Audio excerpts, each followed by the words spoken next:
Selama lebih dari 30 tahun, satu negara menyumbang sebagian besar pasokan opium dunia.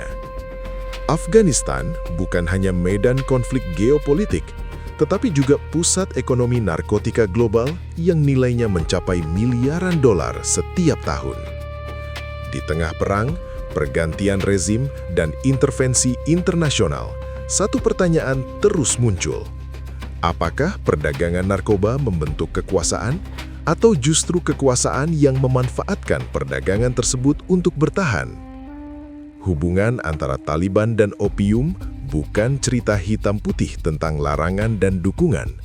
Ini adalah kisah tentang kebutuhan pendanaan, strategi politik, tekanan ekonomi pedesaan, dan dinamika pasar global. Dalam pembahasan kali ini, kita akan menelusuri bagaimana industri opium berkembang sebelum Taliban berkuasa, bagaimana kebijakan mereka berubah dari waktu ke waktu, dan apa yang terjadi setelah mereka kembali memimpin Afghanistan.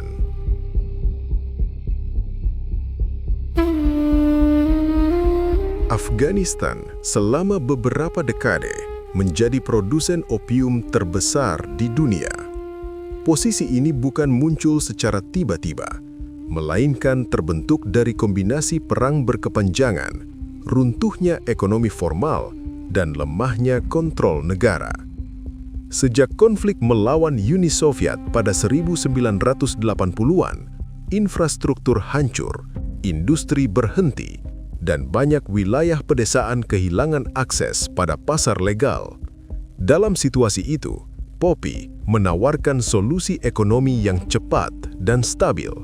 Tanaman ini tahan terhadap iklim kering Afghanistan, mudah diperdagangkan, dan memiliki nilai jual jauh lebih tinggi dibanding gandum atau komoditas pertanian lain. Selain itu, jaringan pembeli sudah terbentuk rapi, lengkap dengan sistem pinjaman yang mengikat petani sebelum masa panen. Pola ini menciptakan siklus ketergantungan ekonomi yang sulit diputus. Ketika pemerintahan pusat melemah dan wilayah terfragmentasi, berbagai kelompok bersenjata memanfaatkan industri ini sebagai sumber pembiayaan. Perdagangan opium bukan hanya aktivitas kriminal, tetapi berkembang menjadi struktur ekonomi paralel yang menopang komunitas lokal sekaligus aktor militer. Saat Taliban mulai bangkit pada awal 1990-an, industri tersebut telah mapan. Mereka masuk ke dalam sistem yang sudah berjalan, bukan menciptakannya. Dari titik inilah, hubungan antara kekuasaan politik dan ekonomi narkotika mulai terbentuk dan berkembang secara strategis.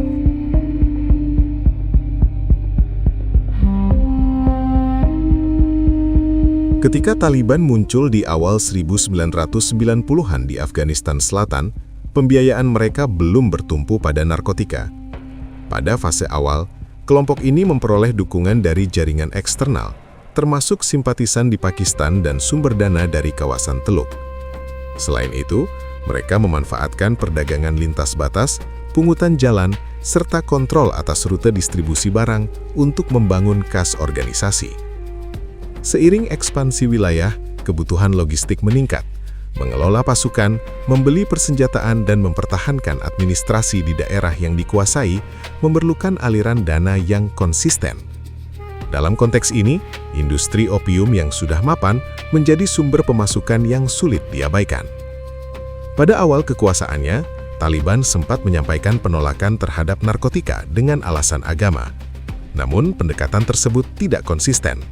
Di berbagai wilayah, mereka justru mengenakan pajak atas budidaya popi dan perdagangan turunannya. Skema ini dikenal sebagai bentuk pungutan pertanian dan biaya perlindungan terhadap jalur distribusi. Perubahan sikap tersebut menunjukkan bahwa keputusan kebijakan lebih dipengaruhi kebutuhan stabilitas finansial dibanding komitmen ideologis. Dengan mengontrol wilayah produsen utama, Taliban memperoleh posisi strategis dalam rantai pasok global. Mereka tidak harus terlibat langsung dalam produksi atau ekspor, cukup memastikan setiap tahap dikenai pungutan. Dari sinilah hubungan antara otoritas de facto dan ekonomi narkotika mulai terinstitusionalisasi.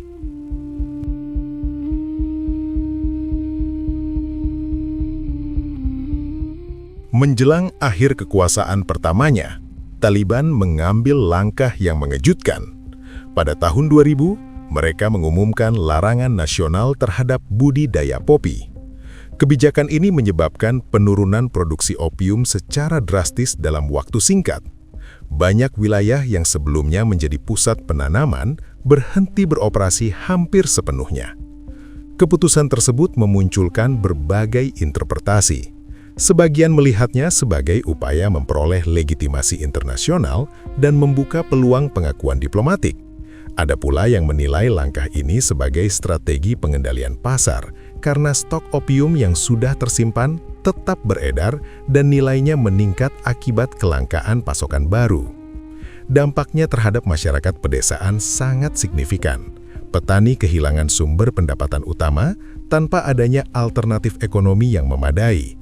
Hutang kepada pedagang dan pemberi pinjaman tetap harus dibayar, sementara bantuan internasional tidak cukup menggantikan kerugian yang terjadi. Situasi ini menciptakan tekanan sosial di banyak daerah. Larangan tersebut menunjukkan bahwa Taliban memiliki kapasitas administratif untuk menekan produksi ketika mereka menghendakinya.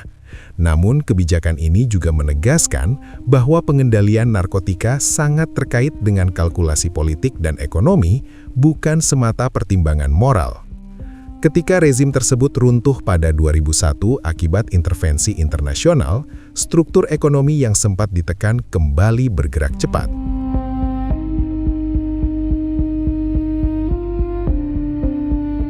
Setelah pemerintahan Taliban tumbang pada akhir 2001 akibat intervensi militer yang dipimpin oleh Amerika Serikat, struktur kekuasaan di Afghanistan kembali berubah.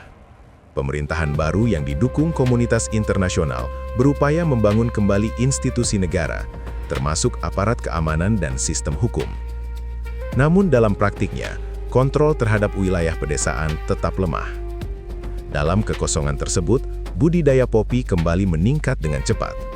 Banyak petani yang sebelumnya berhenti menanam kembali beralih ke opium karena tidak ada program ekonomi alternatif yang mampu memberikan pendapatan setara. Upaya pemberantasan melalui eradikasi lahan seringkali tidak konsisten dan terkadang memicu ketegangan antara pemerintah pusat dan masyarakat lokal.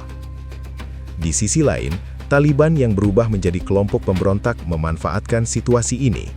Mereka kembali hadir di wilayah penghasil utama dan mengenakan pajak terhadap produksi serta jalur distribusi.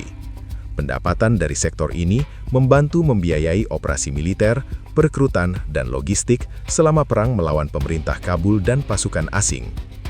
Pada periode ini, industri narkotika tidak hanya bertahan, tetapi semakin terintegrasi dengan konflik bersenjata. Perdagangan opium menjadi salah satu faktor yang memperpanjang ketidakstabilan karena menyediakan sumber pembiayaan berkelanjutan bagi berbagai aktor.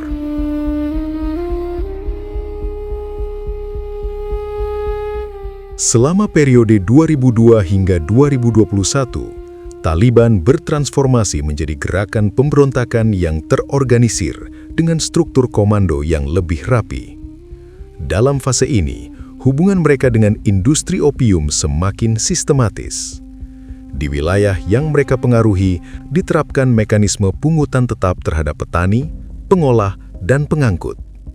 Skema ini sering disebut sebagai sistem pajak bayangan karena berjalan paralel dengan struktur resmi negara.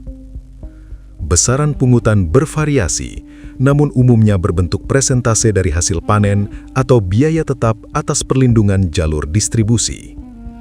Taliban juga memanfaatkan posisi geografis Afghanistan sebagai koridor perdagangan lintas negara. Dengan menguasai rute tertentu, mereka memperoleh pemasukan tambahan dari aktivitas penyelundupan. Pemerintah Kabul dan mitra internasional berupaya memutus rantai ini melalui operasi militer dan program penggantian tanaman. Namun kebijakan tersebut sering tidak berkelanjutan.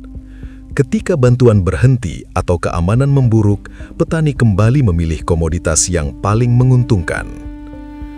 Dalam konteks konflik berkepanjangan, ekonomi narkotika menjadi salah satu sumber daya yang memungkinkan Taliban mempertahankan daya tahan organisasi. Hubungan ini tidak selalu berarti keterlibatan langsung dalam produksi, tetapi lebih pada kemampuan mengatur, memungut, dan mengendalikan.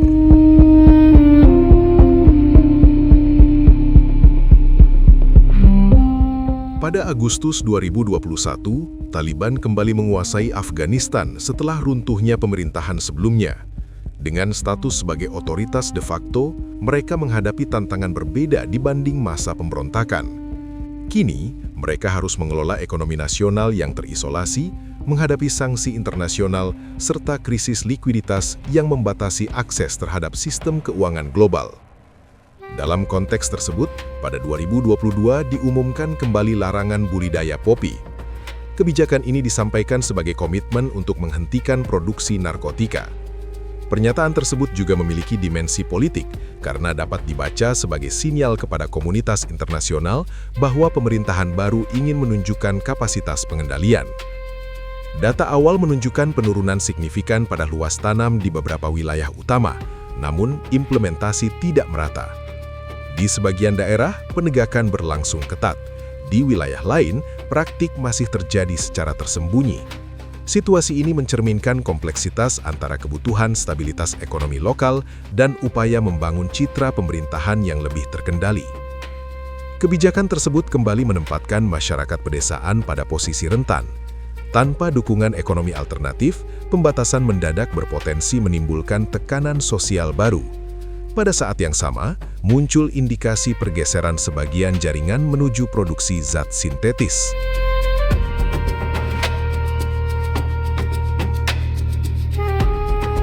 Penurunan drastis budidaya popi setelah kebijakan terbaru membawa konsekuensi luas terhadap struktur ekonomi pedesaan. Banyak keluarga yang sebelumnya bergantung pada hasil panen opium kehilangan sumber pemasukan utama dalam waktu singkat. Di beberapa provinsi, aktivitas perdagangan lokal ikut melemah karena perputaran uang menurun tajam. Situasi ini memperdalam krisis kemiskinan yang sudah ada sejak pembekuan aset negara dan berkurangnya bantuan internasional. Namun, berkurangnya produksi opium tidak otomatis berarti berakhirnya ekonomi narkotika. Sejumlah laporan menunjukkan adanya peningkatan perhatian terhadap produksi zat sintetis, khususnya methamfetamin berbasis ephedra yang tumbuh liar di Afghanistan. Proses pengolahan jenis ini tidak memerlukan lahan luas seperti popi, sehingga lebih sulit dipantau melalui citra satelit atau survei pertanian. Peralihan ini mengubah dinamika rantai pasok. Jika opium sangat bergantung pada musim tanam dan wilayah agraris tertentu, produksi sintetis lebih fleksibel dan dapat dilakukan di fasilitas kecil yang tersembunyi. Kondisi tersebut berpotensi menciptakan tantangan baru bagi pengawasan domestik maupun internasional. Perkembangan ini menunjukkan bahwa penekanan pada satu komoditas tidak selalu menghilangkan pasar, tetapi dapat menggeser bentuknya.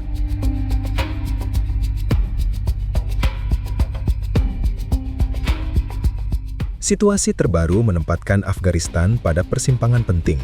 Di satu sisi, penurunan produksi opium menunjukkan bahwa otoritas yang berkuasa memiliki kemampuan untuk memengaruhi dinamika pertanian ilegal secara signifikan. Di sisi lain, ketergantungan ekonomi masyarakat terhadap sektor tersebut belum sepenuhnya tergantikan oleh sumber pendapatan yang stabil dan legal. Tanpa investasi besar pada pertanian alternatif, infrastruktur, dan akses pasar, tekanan ekonomi dapat mendorong munculnya kembali pola lama atau mempercepat ekspansi produksi zat sintetis. Risiko ini bukan hanya persoalan domestik, tetapi juga berdampak pada stabilitas regional dan rantai distribusi global. Pengalaman 3 dekade terakhir memperlihatkan bahwa pendekatan yang hanya berfokus pada pelarangan tidak cukup. Kebijakan yang efektif membutuhkan kombinasi antara pembangunan ekonomi, tata kelola yang konsisten, dan kerjasama lintas negara untuk mengurangi permintaan serta memutus jalur perdagangan. Hubungan antara kekuasaan politik dan ekonomi narkotika di Afghanistan telah berubah bentuk dari waktu ke waktu, namun tidak pernah benar-benar terpisah dari konteks konflik dan ketidakstabilan. Masa depan negara tersebut sangat bergantung pada apakah struktur ekonomi legal mampu menggantikan sistem bayangan yang selama ini menopang banyak pihak. Dengan demikian, isu ini bukan sekedar tentang tanaman terlarang, melainkan tentang bagaimana sebuah negara membangun fondasi ekonomi yang berkelanjutan setelah puluhan tahun perang dan isolasi.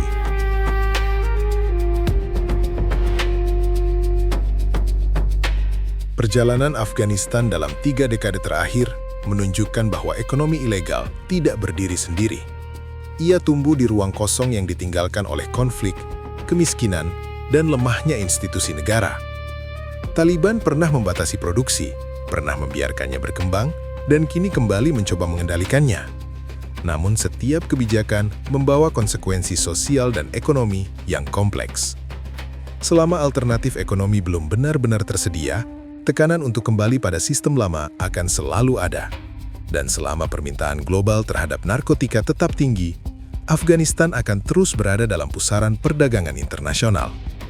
Isu ini bukan hanya tentang satu kelompok atau satu komoditas.